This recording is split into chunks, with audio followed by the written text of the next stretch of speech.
Hello guys, how are you? I hope all you guys are okay. It's me again, Nelson Viegas, your favorite personal trainer. I'm in Dubai. I'm making these nice videos for you guys, for you to understand a little bit more about physiology, about training, about all the things that has to do with our lifestyle. I hope you enjoy this video.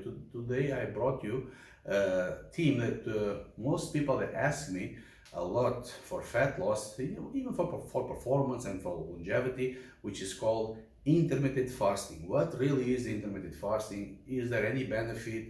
Is there any good things or bad things about intermittent fasting? Okay, so today I'm going to explain again in a little bit detailed way, but not too deep, because if I start going into too much detail, what's going to happen is the video is going to take half an hour and no one will open the video because the video is too long. Okay, but in the end of the day, it's difficult for me to make videos with good content and good information if there is no good information there. So you guys need to really, I also watch videos of 1 hour and 2 hours when I want to learn something. Okay, so make a long story short, let's go to the subject of today. So today our video, like I said, is about intermittent fasting. So what means the word intermittent? Intermittent means that you on and off eat. So you have a period of your day that you eat and a period of the day that you fast. That's why it's called intermittent fasting. But there is also other types of intermittent fasting that it's not during the day, it's during the week. Okay, so I brought you a few types of intermittent fasting that you can use, or the most common ones. I will not go in detail to all of them because it will take me hours to explain, but I brought you the main one. So we have the 12 hours of fasting and 12 hours of eating. We have the 16 hours of fasting and 8 hours of eating. This is probably the most used one. We have also the 18 hours of fasting and 6 hours of eating. You also have the OMAD, 1 meal a day. You also have the 24-hour fasting, which the person stays a few days, can be a week, 6 days of the week without doing any type of fasting, so eating normally, and then takes 24 hours, a full day without eating, or it can be done twice a week in separate days. Then we have the 5-2, which is 5 days of eating and 2 days, consecutive days of not eating, or eating only between 500 and 600 calories. Okay, and then you have another one called 1 day on, 1 day off. Okay, so like the word said, like 1 day you eat, another day you don't eat. Okay, this is the main types of intermittent fasting. So I bring you 3 lists of benefits, myths, and side effects of intermittent fasting. I want to explain very fast all the 3 items. Okay, so the first one is going to be the benefits of intermittent fasting. The first one, which is probably one of the most important ones, I think the first 3 ones for me are the most important ones, is increasing the metabolic flexibility. So what means increasing metabolic flexibility? So it's increasing the flexibility of your metabolism. So your metabolism becomes more flexible in between using fat or using glycogen. So when the body is metabolic inflexible, this means that it only knows how to use carbs, it only knows how to use glycogen, it doesn't know how to use fat. It's just store the fat. As everything you eat, you store. People that are overweight, they are metabolic inflexible because they only know how to store fat. So when you become metabolic flexible, what's going to happen is you are more flexible to use glycogen when you train, when you do physical activity, and fat when you rest or when you do cardio. Okay, so increasing metabolic flexibility for me, it's one of the most important factors of intermittent fasting. Second one is insulin resistance. So it helps to reduce insulin resistance. This also for me is very important. Probably is the reason that I prescribe sometimes intermittent fasting for some of my clients. So when I ask for the blood tests and I see that in the blood tests, the OMA-IR index, it comes alterated, the hemoglobin A1C, it comes too high, the insulin, fasted insulin comes too high, the blood sugar comes too high, and sometimes the blood sugar is not high, it's between 75 and 99, it's for example 95, but the insulin is too high though. So that is telling me that the pancreas, the beta cells of the pancreas are doing an incredible job of producing an extra amount of insulin just to keep my sugar levels in a normal range. So it means that in a couple of weeks or months, I'm going to be diabetic because I cannot sustain that for long, okay? So increasing insulin sensitivity or reducing insulin resistance is one of the reasons that I prescribe more intermittent fasting. The third one is autophagy. So what means autophagy? Autophagy is a process that our body has to recycle things, okay? You recycle old proteins, scar tissue, toxins, dead enzymes, anything in the body that's not working anymore. Sometimes we produce lots of reactive oxygen species. You don't have time to remove all that because you keep eating and you keep, so the bodies keep struggling to eat, and just the fact that you breathe, you produce reactive oxygen species. The fact that you live, you produce lots of inflammatory markers. So the body sometimes doesn't have time to do this cleanse, you know, so it doesn't have time to clean himself. So when you are long periods without eating, the body does this process called autophagy. So it stimulates something that is inside the cell, two types of organelles called lysosomes and proteasomes, okay?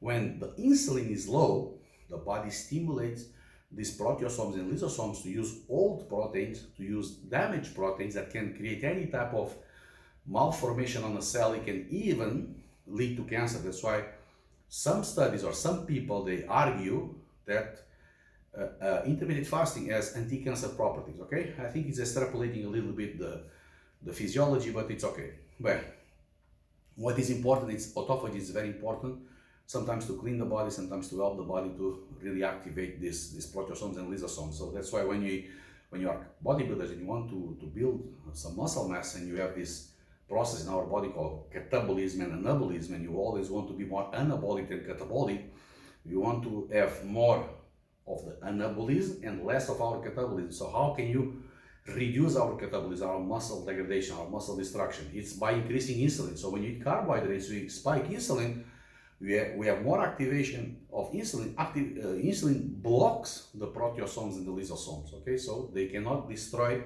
proteins, so they cannot use proteins, muscle proteins, to really survive. So when you do fasting, we do the opposite. It's exactly the opposite, okay? We activate the MPK pathway, don't activate the mTOR pathway, okay? So, but make a long story short, autophagy is very important to clean the body. So that's it. Another thing that is important for your for you to do intermittent fasting is increasing the lipolysis. So what is the lipolysis? Lipolysis, like I explained in so many videos, lipolysis is just the first step of fat loss. So the first step of fat loss is the body needs to understand that it needs energy. It is not getting energy from the food, so it needs to get energy from somewhere. So how the body gonna get energy to survive? He has a huge store of fat, so you're gonna use that fat that he has stored in his adipocytes, in his fat tissue, that it can be used to survive. So what he does, he produces hormones like glucagon, like cortisol, like adrenaline, like noradrenaline. So these hormones, they go to the adipocyte, they connect to the receptor, and they stimulate a hormone or a lipase that is inside called hormone-sensitive lipase that breaks down the second triglyceride of the chain of, so triglyceride is 3 fatty acids and 1 glycerol. So we have the first enzyme is the ATGL, and then you have the hormone-sensitive lipase, and you have the monoglyceride lipase. So you have these 3 enzymes. So the second one, which is the most important one, it's hormone-sensitive lipase that is stimulated when insulin is down. So when insulin is down, there is no lipoprotein lipase, so there is nothing putting the fat inside the cell, and now we need to break down the fat, these triglycerides, in 3 fatty acids and 1 glycerol, and put it out of the adipocyte, bring them to the blood, and then we have a carrier, a transporter called albumin that takes to the muscle if you are doing any type of physical activity. If you are not doing physical activity, it goes around and goes back again to the adipocyte and is re-esterified again, and is producing again triglycerides. So lipolysis is not fat loss. It's the first step of fat loss. Then you need the beta oxidation to really lose fat, okay? But this needs to be in a long period, so it needs to have a calorie deficit for that to happen, okay? So, but obviously, the intermittent fasting also increases lipolysis. Another thing that for me is super important in intermittent fasting is to help to reduce the amount of food that we eat.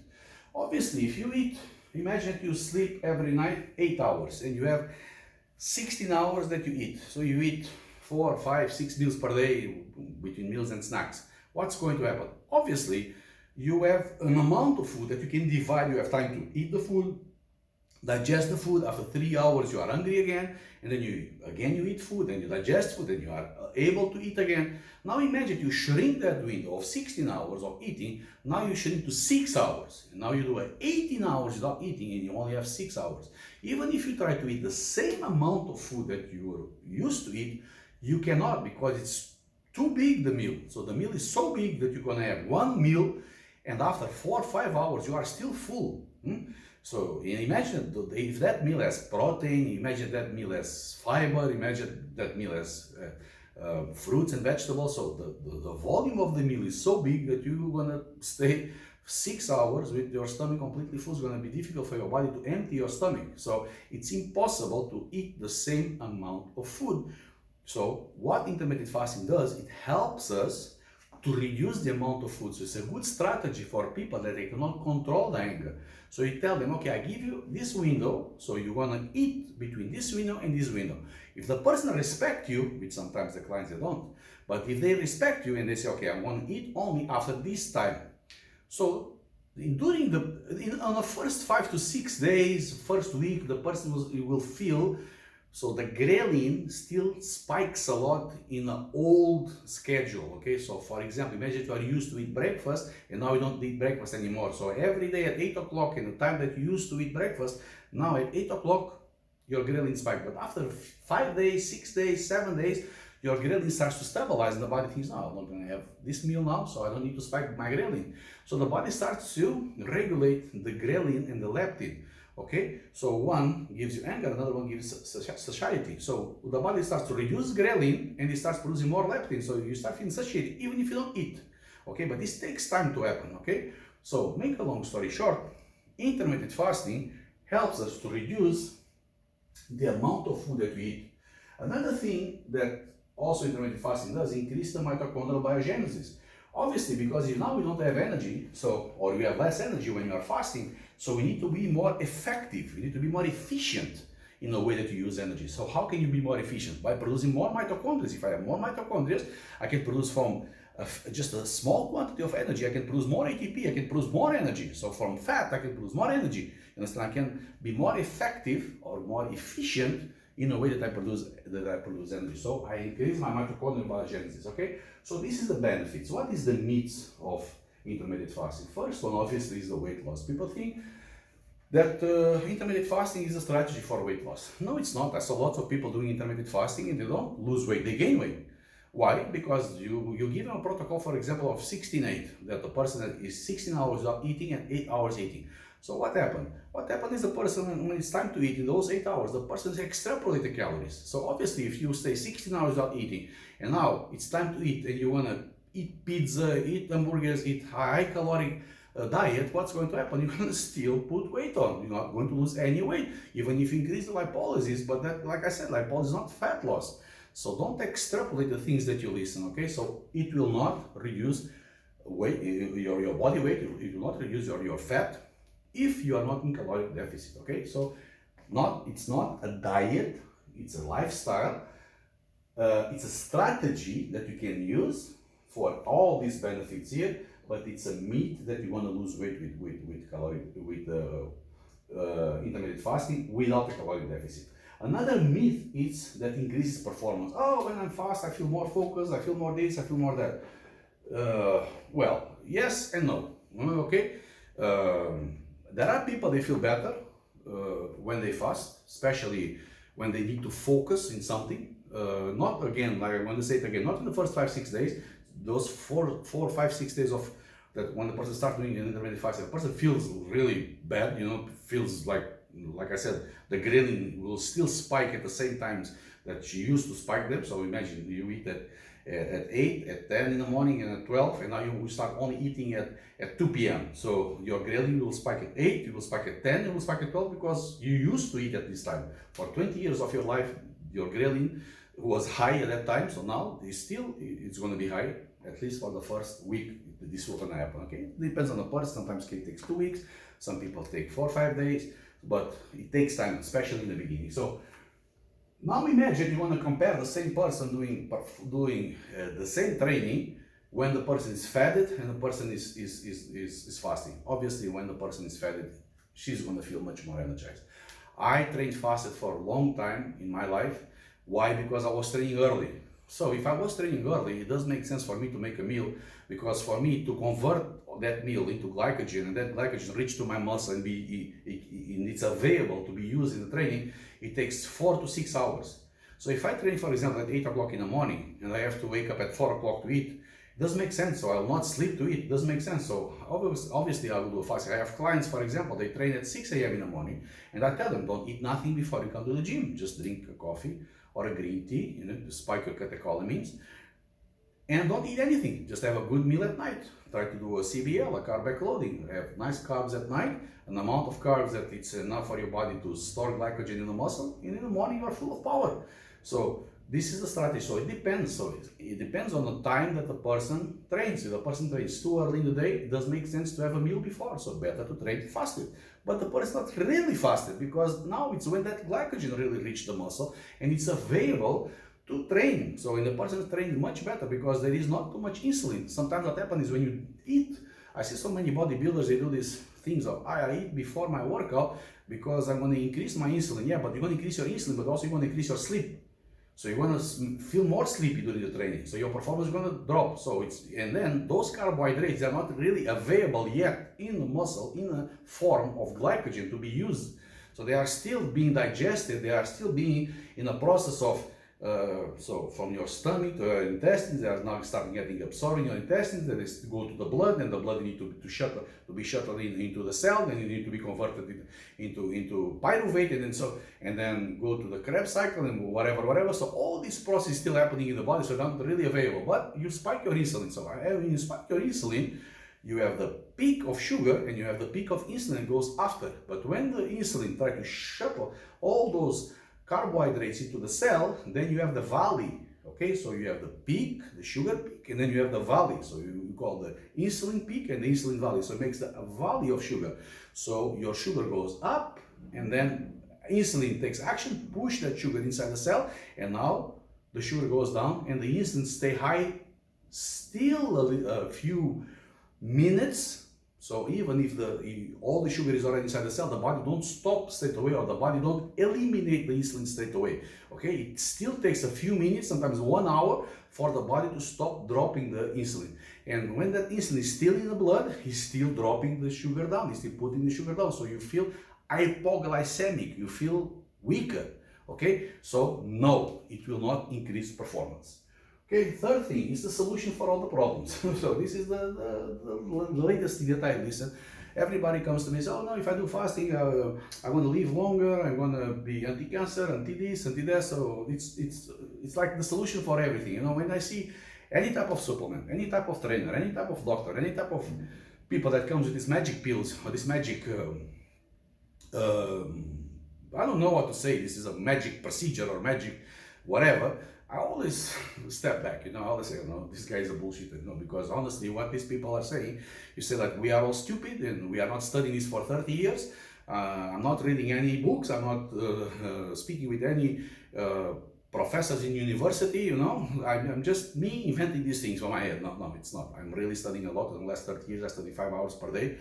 On top of my work, and I study in different languages. I don't study only in Portuguese, I study in English, I study in Spanish, I study in so many languages to have the most knowledgeable information to bring to my client, okay? So the more information I have, better service I can provide. So all these things that I said, it's not true. You are not going to lose more weight, you're not going to increase your performance, it's not the solution for all the problems, and it's a fashion diet. Most people, they search for fashion diets, they search for shortcuts, they search for simple things to old problems. And this is the problem that most people they have. They think that they are fat for 20 years, and now it comes this guy that speaks about ketogenic diet, intermittent fasting, low carb, and this is going to be the trend, okay, the fashion diet. It's not a fashion diet, like I said, it can be a strategy to be used when you look at blood parameters, when you look at hemoglobin A1C, when you look at the insulin that the person is producing, the blood sugar. It's a strategy that can be used, but it cannot be used for everyone, okay? Some people cannot use. I will explain about that a little bit later, okay? So another thing is that people sometimes, it's a myth and don't understand it. Should we do cardio fasted or training bodybuilding? So this is also a myth. Fasted cardio or fed cardio, it uses exactly the same amount of energy. So it's exactly the same thing. Short term, to do fasted cardio or fed cardio, okay? Short term. But what we see, it's long term. When I say long term, it's more than 6 months. If you do fasted cardio for more than 6 months, you're also going to increase your mitochondrial biogenesis. You're going to improve your insulin resistance. So what we see is when people do fasted cardio, they increase some metabolic parameters, okay? But this is in the long run, okay? Not on a short run. The short run is exactly the same thing, okay? You have to understand something. I don't want to go in too much inside this type of aspects, but remember that the people that start using the fasted cardio in bodybuilding, and even training bodybuilding fasted, obviously it was the bodybuilders. And obviously, some of the bodybuilders, like you know, they take PhDs, they take performance enhanced drugs. So they take something that puts your body in an anabolic state, in such a high anabolic state that you're not going to lose any muscle because the anabolism is so superior to your catabolism. Remember what I explained you before, anabolism and catabolism, you become bigger when you're, every day we destroy and we build muscle. So when the anabolism is bigger than the catabolism, we grow. When the catabolism is bigger than the anabolism, we lose muscles, okay? So obviously if you use PhDs, you have an advantage by doing the diet. That's why you can see most of bodybuilders with 5% body fat on stage with big muscle, and they still train like 2 weeks before the competition and they still do bench press at 200 kilos, okay? Try to do this with a person that doesn't take any PhDs. It's not going to be possible. So the performance will drop, everything will drop, the fasted cardio, the fasted bodybuilding will not be the best cardio of your life, and will not be the best session of bodybuilding of your life, okay? So I don't want to go too much in this because it's not the purpose of this video, but remember that when your hormonal environment is in one direction, you know, it's easier for your body to see results. When it's in the other direction, when you're natural, everything is much more complicated. The body has all these mechanisms of supercompensation. Okay, and now let's go for the side effects. So what do you feel when you do intermittent fasting that can make you feel not well? Some people relate dizziness. I see this a lot. People say, man, I feel so dizzy, I cannot sustain. Some people have to stop intermittent fasting because they pass the 1 week, they pass the 2 weeks, they pass the 3 weeks, and they still feel dizzy. They still feel like, oh no, I cannot sustain. So some people, they feel dizziness. So in these type of people, we should not press or push them to do intermittent fasting. Another thing that they feel also, it's lack of energy. So the problem with this lack of energy, the person feels that she has no energy, she has no energy to train, she has no energy for the daily activities, she has no libido, so she has no sexual desire. So people sometimes come to me and say, no, I cannot, man, I feel like, you know, very bad, I don't have sexual appetite anymore, I don't feel that I want to train, I just want to stay at home, sit on the sofa, you know. So in these cases also, we don't recommend intermittent fasting. So this is one of the side effects. Another one is headaches. Lots of people relate headaches.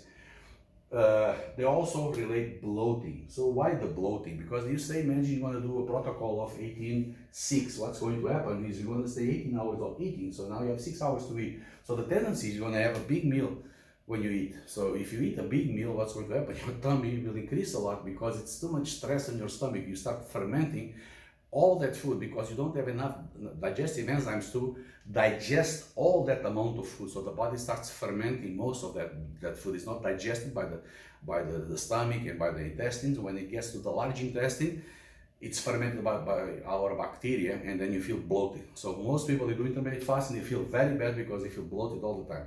Some people, they have some issues with the FODMAPs. Some people, they are just, you know, they cannot sustain just the food. So it's not a solution when you start feeling this bloating. Or you need to reduce the fasting, or change the food, or reduce the first meal, or make the meal lighter. The first meal that you start your feeding window a little bit lighter, a smaller meal. Another thing that people also complain is about muscle cramps. They have muscle cramps all the time. So imagine that you are a bodybuilder and you train, you are with muscle cramps all the time. Or imagine that you have a job, you operate with machines or something like that, you have muscle cramps all the time. You are a surgeon, or you are, you know, someone that works with precise machines and you have cramps all the time. So it's not very good to do that. Okay, another thing that also does, it's obviously to reduce the sports performance. Okay, you cannot say that when you are fasting, the training, the best training of your life was when you were fasting. No, you can still train, you can still have metabolic flexibility to do it, but it's not the same thing. Okay, let's be fair and let's speak. Let's put the dots on eyes and say, okay, this is not like that. So sports performance will drop for sure. Okay. Another thing that is important also to comment is the intermittent fasting is not for pregnant or breastfeeding women. Okay, so this is very important also. So people women that are pregnant or breastfeeding, they should not do intermittent fasting. Another thing, another side effect that we see, it's the night insulin resistance. So what happens is most of people that do intermittent fasting, they do it in the wrong way.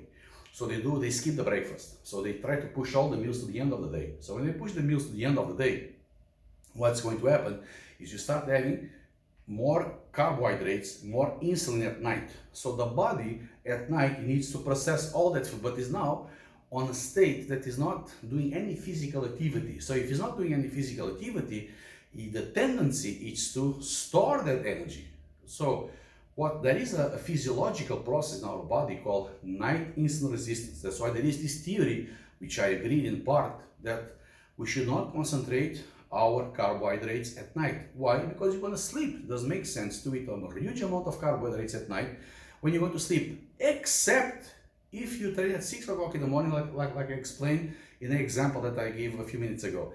If you are going to do a training at 6 o'clock in the morning, you wake up at 5, now you can do the intermittent fasting, that you can do a meal before you sleep to give you those carbohydrates to be converted to glycogen, to store glycogen in the muscle for you to have performance in the morning. Okay, I have lots of clients that train at 6, they train at 7, they train at 8 in the morning. For this type of clients, I recommend them, if they decide to do intermittent fasting, I recommend them to have a good dinner.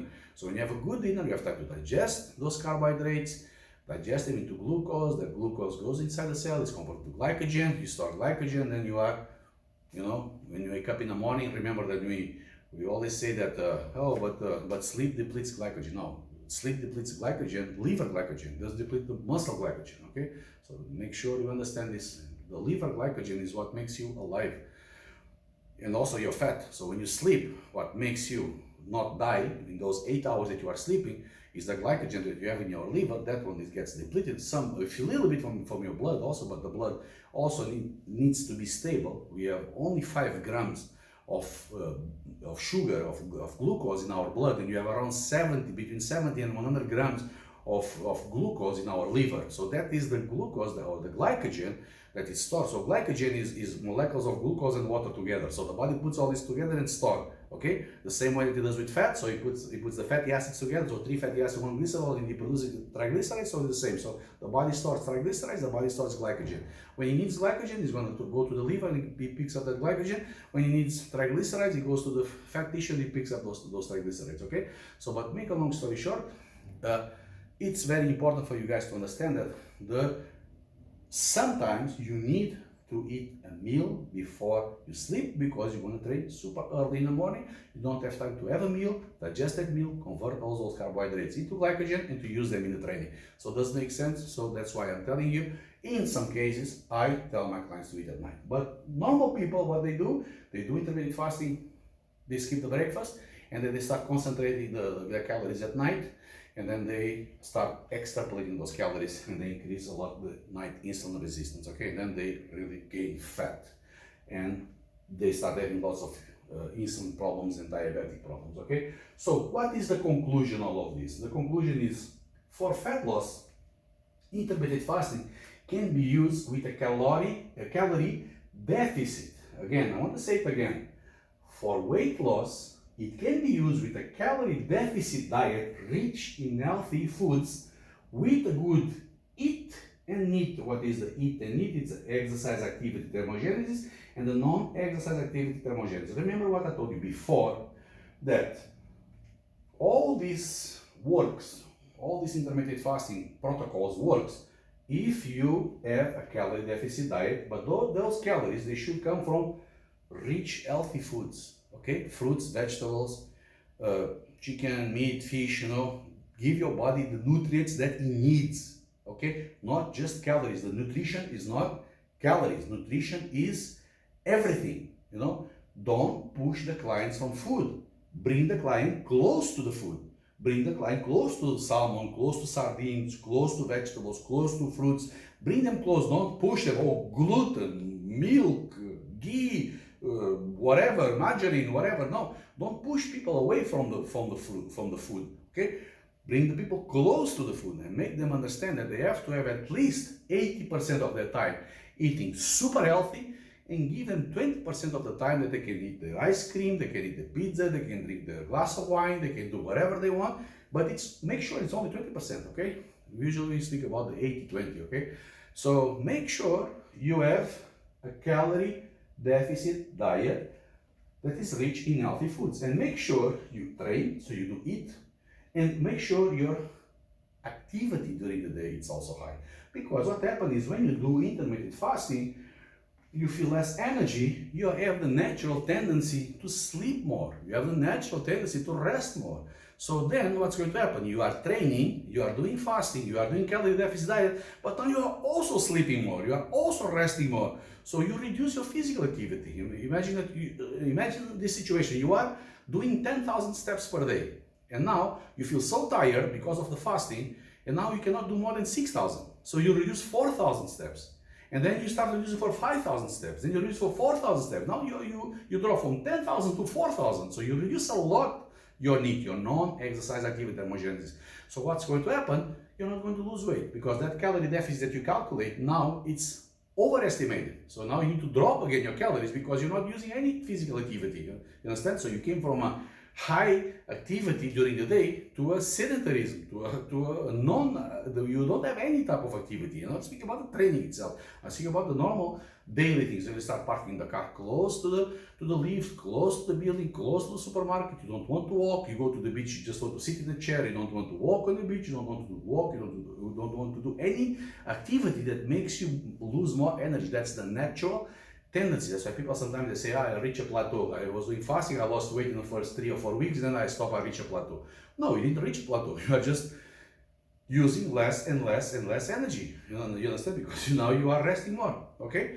Okay, guys, this video is done. I hope you understand these mechanisms of intermittent fasting.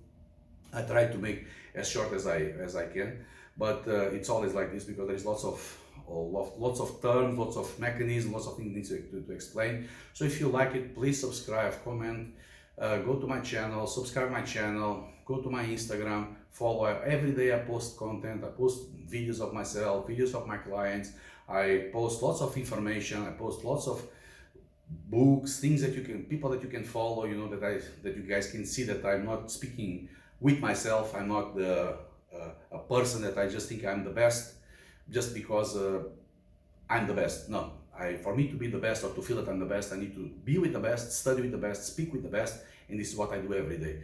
Okay, I learn from them, I learn with my books, I learn with the books that they teach me to use, to buy. So I'm in the process of learning, and this is what we all should be, this is the mentality we all should have, you know, be always in the process of growing, okay? All this Kaizen mentality, the art of constant self-improvement. Okay guys, thank you so much, and I hope you guys enjoyed the video, and see you next time, okay? Thank you.